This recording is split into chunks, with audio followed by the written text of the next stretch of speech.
പോലീസിൻ്റെ ക്രൂരതകൾ ഒരു തുടർക്കഥയാണ്.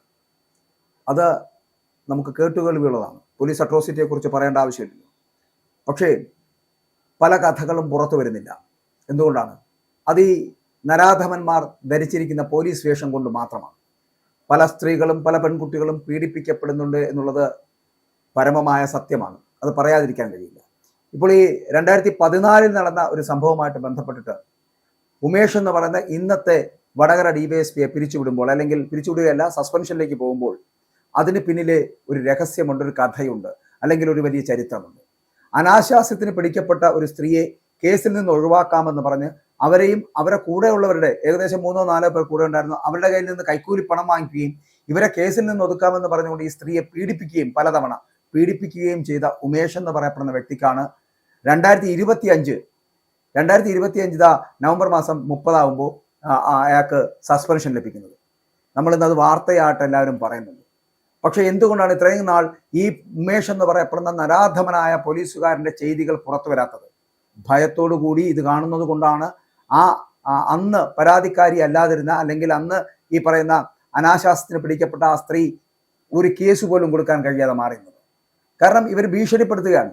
ഭീഷണിപ്പെടുത്തി പീഡിപ്പിച്ച് ഈ കഴിഞ്ഞ 11 വർഷമായിട്ട് പലതരത്തിലുള്ള ചെയ്തികൾ നടത്തുന്ന വ്യക്തിയായിരിക്കുമല്ലോ ഈ ഉമേഷ് എന്ന് പറയുന്നത്. അതിൽ മാറ്റമൊന്നും ഉണ്ടാവില്ല. ഈ ഉമേഷ് ഈ പറയുന്ന പോലീസുകാരുടെ ക്രൂരകൃത്യങ്ങളുടെ ഇപ്പോൾ നമുക്ക് കാണാൻ കഴിയുന്ന അവസാനത്തെ ഇരയൊന്നുമല്ല. ഇനിയും ഉണ്ടാകും ഇതുപോലത്തുള്ള നരാധമന്മാർ. പക്ഷേ ഇന്ന് നമുക്ക് പറയാൻ പറ്റുന്ന ഒരു ഉദാഹരണം മാത്രമാണ് ഉമേഷ്. ഇതുപോലെ ഈ പോലീസിനുള്ളിൽ നടക്കുന്ന ക്രൂരകൃത്യങ്ങൾ ഒട്ടനവധിയില്ലേ?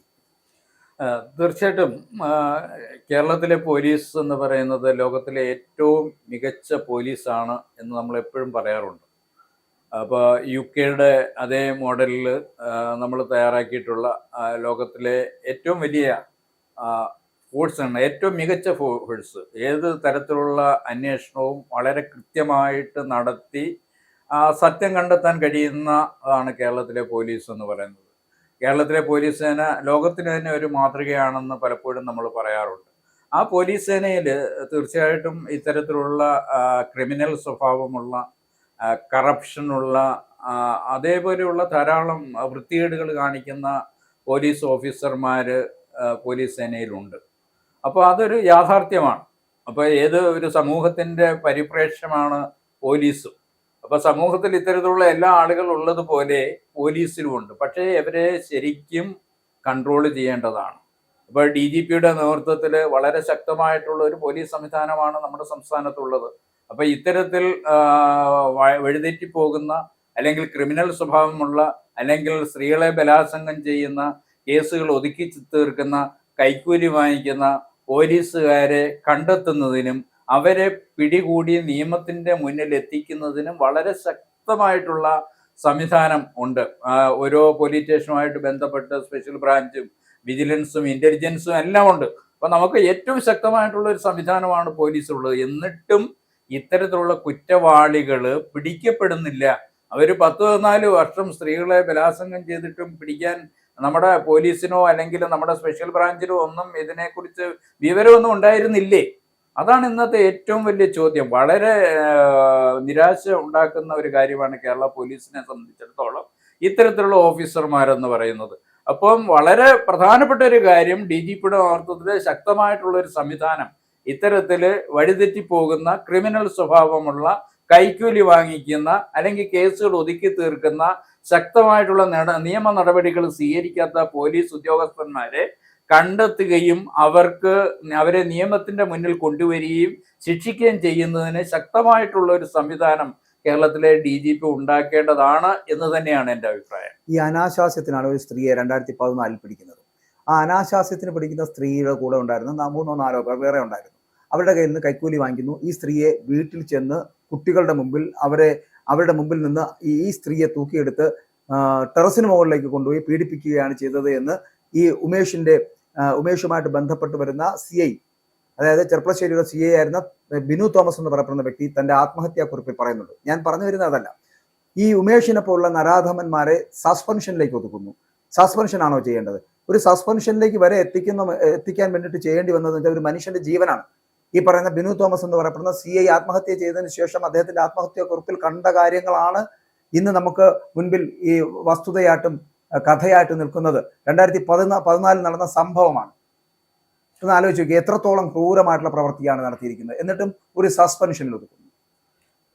തീർച്ചയായിട്ടും ശ്രീ ബിനു തോമസിന്റെ ആത്മഹത്യാക്കുറിപ്പിന്റെ അടിസ്ഥാനത്തിലാണ് ഇപ്പോൾ നടപടി സ്വീകരിച്ചിട്ടുള്ളത് എങ്കിൽ അത് വളരെ ഞെട്ടിക്കുന്നതാണ്. കാരണം 10-14 വർഷമായിട്ട് പോലീസിൽ ഇത്രയും നല്ല സംവിധാനങ്ങൾ നമ്മുടെ പോലീസ് സ്റ്റേഷനുകളിലും ഇവരെയൊക്കെ കൃത്യമായിട്ട് വാച്ച് ചെയ്യുന്നതിനും നടപടി സ്വീകരിക്കുന്നതിനും റിപ്പോർട്ട് ചെയ്യുന്നതിനും ഒക്കെ ഉള്ള സംവിധാനങ്ങൾ ഉണ്ടായിട്ടും ഇത്തരത്തിൽ സ്ത്രീകളെ വളരെ ക്രൂരമായിട്ട് ബലാത്സംഗം ചെയ്യുകയും പീഡിപ്പിക്കുകയും ചെയ്യുന്ന പോലീസ് ഓഫീസർമാരെ നമുക്ക് കണ്ടെത്താൻ കഴിഞ്ഞില്ല എങ്കിൽ അത് തീർച്ചയായിട്ടും കേരളീയ സമൂഹത്തെ ഞെട്ടിപ്പിക്കുന്ന സംഭവം തന്നെയാണ്.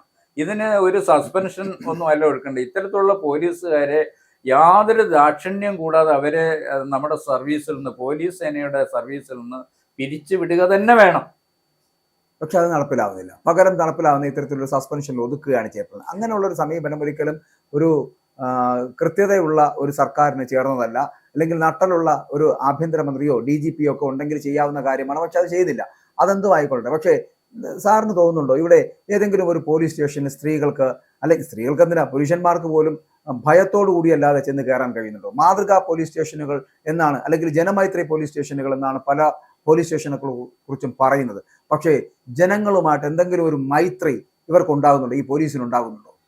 തീർച്ചയായിട്ടും ജനമൈത്രി പോലീസ് സ്റ്റേഷൻ എന്നാണ് നമ്മുടെ മിക്കവാറും എല്ലാ പോലീസ് സ്റ്റേഷനുകളും അറിയപ്പെടുന്നു. അതിന് ഏറ്റവും പ്രധാനപ്പെട്ട കാരണം നമ്മുടെ പോലീസ് സേനയും ജനങ്ങളും തമ്മിൽ നല്ല സൗഹൃദവും നല്ല ബന്ധങ്ങളും ഉണ്ടാക്കുക. അപ്പം നമ്മുടെ നാട്ടിലുണ്ടാകുന്ന ഇത്തരത്തിലുള്ള ക്രിമിനൽ സ്വഭാവമുള്ള ആളുകളെ കണ്ടെത്തുന്നതിനും അവരെ നിയമത്തിന്റെ മുന്നിൽ കൊണ്ടുവരുന്നതിനും പോലീസിന് വളരെ കാര്യമായിട്ട് സഹായം ചെയ്യാൻ നമ്മുടെ ജനങ്ങൾക്ക് തന്നെ കഴിയും. അപ്പോൾ ജനങ്ങൾ നല്ലവരാണെങ്കിൽ പോലീസ് സേനയുടെ ആവശ്യമില്ലല്ലോ. അപ്പം നമ്മുടെയൊക്കെ എന്താണ് പോലീസ് സേനയുടെ ആവശ്യം? ഇവിടെ പിടിച്ചു പറിക്കാനും മോഷ്ടിക്കാനും അല്ലെങ്കിൽ ബലാത്സംഗം ചെയ്യാനും ഒക്കെ ചെയ്യാൻ നമ്മുടെ നാട്ടിൽ ആളുകൾ ഉണ്ടായത് കൊണ്ടാണ് പോലീസ് സേനയുടെ ആവശ്യം വരുന്നത്. അപ്പം മഹാത്മാഗാന്ധിയെ പോലെ ജീവിക്കുന്ന ആളുകളാണെങ്കിൽ നമ്മുടെ സമൂഹത്തിൽ പോലീസ് സേനയുടെ ആവശ്യമില്ല. അപ്പോൾ പോലീസ് എന്ന് പറയുന്നത് വളരെ ശക്തമായിട്ടുള്ള ഒരു സംവിധാനമാണ്.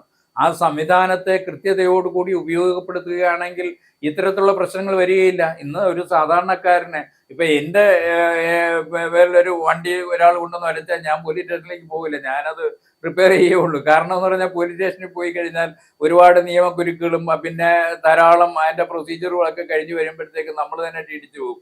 അതിനേക്കാൾ നല്ലത് ഒരുത്തം കൊണ്ടുവന്ന് വണ്ടി ഉരച്ചു കഴിഞ്ഞാൽ നമ്മൾ തന്നെ അതങ്ങ് പെയിന്റ് ചെയ്യുന്നതായിരിക്കും ഏറ്റവും നല്ലത്. സാധാരണക്കാരൊന്നും ഈ പോലീസ് സ്റ്റേഷനിലേക്ക് ഇന്നും 21ാം നൂറ്റാണ്ടിൽ പോലും പോലീസ് സ്റ്റേഷനിലേക്ക് കടന്നു ചെല്ലാൻ ആഗ്രഹിക്കുന്നില്ല. നമ്മുടെ സ്ത്രീകൾ പോലീസ് സ്റ്റേഷനിലേക്ക് പോകില്ല.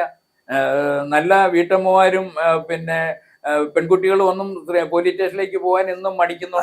അവിടെ പോലീസ് സ്റ്റേഷന് ഫ്രണ്ടിലെ റിസപ്ഷനും അവിടെ ഒരു വനിതാ പോലീസിനെയൊക്കെ ഇരുത്തിയിട്ടുണ്ടെങ്കിൽ പോലും പോലീസ് സ്റ്റേഷനിലേക്ക് പോകുക എന്ന് പറയുന്നത് ഇപ്പോഴും അറപ്പുളവാക്കുന്ന ഒരു കാര്യം തന്നെയാണ്. അതിനകത്ത് പല കാര്യങ്ങളുണ്ട്. ഇപ്പൊ സാറ് പറഞ്ഞ ഒരു കാര്യത്തിലേക്ക് വന്നു കഴിഞ്ഞാൽ ഈ സ്ത്രീകളും എന്തിനും ഈ കുടുംബിനികളെയൊക്കെ നമുക്ക് ഒഴിവാക്കി വയ്ക്കാം, അല്ലെങ്കിൽ പെൺകുട്ടികളൊക്കെ മാറ്റി നിർത്തിയാൽ പോലും ജോലി ചെയ്യുന്ന അഡ്വക്കേറ്റ്സ്, നിയമം അറിയാവുന്ന അഡ്വക്കേറ്റ്സ് വരെ, അവർ വരെ ചെന്ന് കഴിഞ്ഞാൽ അവരുടെ കയ്യിൽ നിന്ന് അവരുടെ നമ്പർ എഴുതി വാങ്ങിക്കുന്ന പോലീസുകാരന്മാർ, അത് CI ആവട്ടെ, SI ആവട്ടെ, സാധാ പോലീസുകാരനാവട്ടെ, ആരാണെങ്കിലും അങ്ങനെ പോലീസുകാരന്മാർ ഈ സ്ത്രീകളുടെ, അത് ആരെങ്കിലും പരാതി കൊടുക്കുന്ന മിക്കവാറുമുള്ള എല്ലാ പോലീസുകാരെ കുറിച്ചും അല്ല നമ്മൾ ഇത് പറയുന്നത്. പോലീസുകാരിൽ നല്ലവരുണ്ട്, പക്ഷെ അതല്ലാത്ത ഉമേഷന്മാരുണ്ട്, പല തരത്തിലുള്ള ഉമേഷന്മാർ, പല രീതിയിൽ പല സ്ഥലത്ത് കേരളത്തിന്റെ അങ്ങോളം ഇങ്ങോളമുള്ള പോലീസ് സ്റ്റേഷനുകളിൽ അത്തരത്തിലുള്ള നരാധമന്മാരുണ്ട്. അവന്മാർ ചെയ്യുന്നത് ഇത്തരത്തിലുള്ള സ്ത്രീകളുടെ കയ്യിൽ നിന്ന്, പോലീസ് സ്റ്റേഷനിൽ എത്തുന്ന സ്ത്രീകളുടെ കയ്യിൽ നിന്ന് അവരുടെ നമ്പറുകൾ എഴുതി വാങ്ങിച്ചിട്ട് രാത്രി കാലങ്ങളിൽ ഇവരുടെ ഞരമ്പ് രോഗം തുടങ്ങും. ഇവരെ വിളിച്ച് ക്ഷണിക്കുന്നു, വീടുകളിലേക്ക് ക്ഷണിക്കുന്നു, അത്തരത്തിലുള്ള, അല്ലെങ്കിൽ അവരുടെ ക്വാർട്ടേഴ്സുകളിലേക്ക് ക്ഷണിക്കുന്നു. ഇങ്ങനെ അവരെ ഉപയോഗപ്പെടുത്തുന്നതിന് വേണ്ടിയിട്ട് പലതരത്തിൽ, ആദ്യം നയപരമായിട്ടും പിന്നെ ഭീഷണിയുടെ സ്വരത്തിലും എത്തി പലതരത്തിൽ ഇവരെ പീഡിപ്പിക്കുന്നു, ഉപയോഗിക്കുന്നു. അതിനുശേഷം പല സ്ത്രീകളും ഇത് പൊതുസമൂഹത്തിന് മുന്നിൽ അവതരിപ്പിക്കുന്നില്ല. ഞാൻ ഇവിടെയാണ് വക്കീലന്മാരെ അടക്കം ഇത്തരത്തിൽ ചെയ്യുന്നുണ്ട് എന്നുള്ളതാണ് നമുക്കറിയാൻ കഴിയുന്നത്. അപ്പൊ അത്തരത്തിലുള്ള സ്ത്രീവിശേഷത്തിലേക്ക് ഇവിടുത്തെ നിയമപാലകർ പോകുന്നു. ഈ നിയമപാലകർ എന്ന് പറയുന്നത് എന്താണ്? നമ്മുടെ ഇവിടുത്തെ പൊതുജനത്തിന് അവരുടെ സ്വത്തിനും ജീവനും സംരക്ഷണം നൽകണമെന്ന് പറഞ്ഞ് പ്രതിജ്ഞ എടുത്തെടുക്കുന്ന ഒരു സംവിധാനവും ഒരു സായുധ സേനയുമാണ് ഈ പറയുന്ന പോലീസ് എന്ന് പറയുന്നത്. ആ പോലീസുകാരന്മാർ തന്നെയാണ്, അല്ലെങ്കിൽ നിയമം പാലിക്കപ്പെടേണ്ടവർ തന്നെയാണ് നിയമത്തിനെ ഇങ്ങനെ കശാപ്പ് ചെയ്യുന്നത്. അത്തരത്തിൽ കശാപ്പ് ചെയ്യുന്നവന്മാർക്ക് അത്തരത്തിലുണ്ടാകുന്നത്, ഞാൻ ആദ്യവും പറഞ്ഞല്ലോ, ഉമേഷന്മാരെ കുറിച്ച് മാത്രമാണ് ഞാൻ പറയുന്നത്. എല്ലാ പോലീസുകാരെ കുറിച്ചുമല്ല, നിയമം അറിയാവുന്ന ജനങ്ങൾക്ക് വേണ്ടി പ്രവർത്തിക്കുന്ന ഒരു നല്ല വിഭാഗം പോലീസുകാരുണ്ട്, അവർക്ക് ബിഗ് സല്യൂട്ട്. പക്ഷെ അതല്ലാതെ ഇതുപോലുള്ള ഉമേഷന്മാർ, ബലാത്സംഗത്തിനും സ്ത്രീയെ ഉപഭോഗ വസ്തുവുമായിട്ട് മാത്രം കാണുന്നവന്മാരെ സത്യം പറഞ്ഞാൽ സാറ് പറഞ്ഞ പോലെ അന്നേരം തന്നെ പിരിച്ചുവിടുക, അതല്ലേ ചെയ്യുന്നത്. ഇവന്മാരെ കൊണ്ടൊന്നും ഈ ഫോഴ്സിന് ഒരു ഗുണവും ഉണ്ടാകാൻ പോകുന്നില്ല. തീർച്ചയായിട്ടും നമ്മുടെ സംവിധാനം, നിയമ സംവിധാനം എന്ന് പറയുന്നത് വളരെ കൃത്യമാണ്. ഇപ്പൊ നിയമം പഠിച്ച അഡ്വക്കേറ്റിന് പോലും പോലീസ് സ്റ്റേഷനിൽ പോകാനും പോലീസുകാരുമായിട്ട് ഫ്രീ ആയിട്ട് ഇടപെടാനും കഴിയുന്നില്ല എങ്കിൽ വളരെ വളരെ ദുഃഖകരമായിട്ടുള്ള ഒരു അവസ്ഥയാണ് എന്ന് തന്നെ വേണം നമുക്ക് പറയാൻ. അപ്പം ഇപ്പോൾ തന്നെ സ്ത്രീകൾക്കാണെങ്കിൽ ഒരുപാട് അവകാശങ്ങളുണ്ട്. അവർക്ക് 0 FIR ഒക്കെ ഫയൽ ചെയ്യാനുള്ള അവകാശമുണ്ട്. ഇന്ത്യയിൽ ഏത് പോലീസ് സ്റ്റേഷനിൽ വേണമെങ്കിലും FIR അവർക്ക് ഓൺലൈനായിട്ട് ചെയ്യാനുള്ള അവകാശമുണ്ട്. അപ്പൊ ഈ സ്ത്രീകൾക്ക് അവരുടെ അവകാശങ്ങൾ മനസ്സിലാക്കി ഇത്തരത്തിലുള്ള ഈ ക്രിമിനൽ സ്വഭാവമുള്ള ക്രിമിനൽ മൈൻഡുള്ള പോലീസുകാരെ ബന്ധപ്പെട്ട അധികാരികളുടെ മുന്നിലേക്ക് എത്തിക്കാനുള്ള ഒരു കഴിവ് നമ്മുടെ സ്ത്രീകൾക്ക് വേണം, ഒരു തൻ്റെടം വേണം. അത് LLB പഠിച്ച വിദ്യാർത്ഥികളാണെങ്കിൽ അവർക്ക് തീർച്ചയായിട്ടും ഉണ്ടാകുമെന്നാണ് ഞാൻ കരുതപ്പെടുന്നത്. കാരണം അവരാണല്ലോ കേരളത്തിലെ സ്ത്രീകളെ സംരക്ഷിക്കാനും അവർക്ക് വേണ്ട നിയമങ്ങൾ ഒരുക്കുന്നതിനും ഒക്കെ മുന്നിട്ടിറങ്ങേണ്ടത് അവരാണ്. അപ്പൊ അങ്ങനെയുള്ള ഒരു സംവിധാനത്തിൽ തീർച്ചയായിട്ടും സ്ത്രീകളുമായിട്ട് ബന്ധപ്പെട്ട് പോലീസുകാർ കൃത്യമായിട്ട് ഇത്തരത്തിലുള്ള നടപടികൾ സ്വീകരിച്ചില്ല എങ്കിൽ വളരെ ശക്തമായിട്ടുള്ള നടപടികൾ സ്വീകരിക്കാൻ എല്ലാ പോലീസ് സ്റ്റേഷനിലും സംവിധാനം വേണം. ഇന്ന് എല്ലാ പോലീസ് സ്റ്റേഷനിലും ക്യാമറയൊക്കെ വെച്ചിട്ടുണ്ട്. ഈ ക്യാമറകളൊക്കെ വർക്ക് ചെയ്യുന്നുണ്ടോ എന്ന് എനിക്കറിഞ്ഞൂടാ. സ്ത്രീ സൗഹൃദമായിട്ടുള്ള, വനിതാ സൗഹൃദമായിട്ടുള്ള, കുട്ടി സൗഹൃദമായിട്ടുള്ള പോലീസ് സ്റ്റേഷനുകൾ, അവിടെ പോലീസ് സ്റ്റേഷനിൽ പോരുമ്പോൾ അവരെ വളരെ സ്വീകരിക്കാനും അവർക്ക് വേണ്ട എല്ലാ സൗകര്യങ്ങളും ഒതുക്കുന്നതിനും അവരുടെ പ്രശ്നങ്ങൾ കേൾക്കുന്നതിനും പരിഹരിക്കുന്നതിനും ഒക്കെ ഉള്ള കഴിവുള്ള ധാരാളം പോലീസ് ഓഫീസർമാർ നമ്മുടെ പോലീസ് സ്റ്റേഷനുകളിലൊക്കെ ഉണ്ട്. വളരെ നന്നായിട്ട് പ്രവർത്തിക്കുന്നവരുണ്ട്. പക്ഷെ അതിനിടയിൽ ഒരു ന്യൂനപക്ഷങ്ങൾ തീർച്ചയായിട്ടും ഇത്തരത്തിൽ ഇന്നും നമ്മുടെ പോലീസ് സേനയിലുണ്ട് എന്നുള്ളത് ദൗർഭാഗ്യകരമാണ്. ഇതിനെതിരായിട്ട് വളരെ ശക്തമായിട്ടുള്ള നടപടികളാണ് നമ്മുടെ പോലീസ് സംവിധാനത്തിന് മുകളിലിരിക്കുന്നവർ ചെയ്യേണ്ടത്.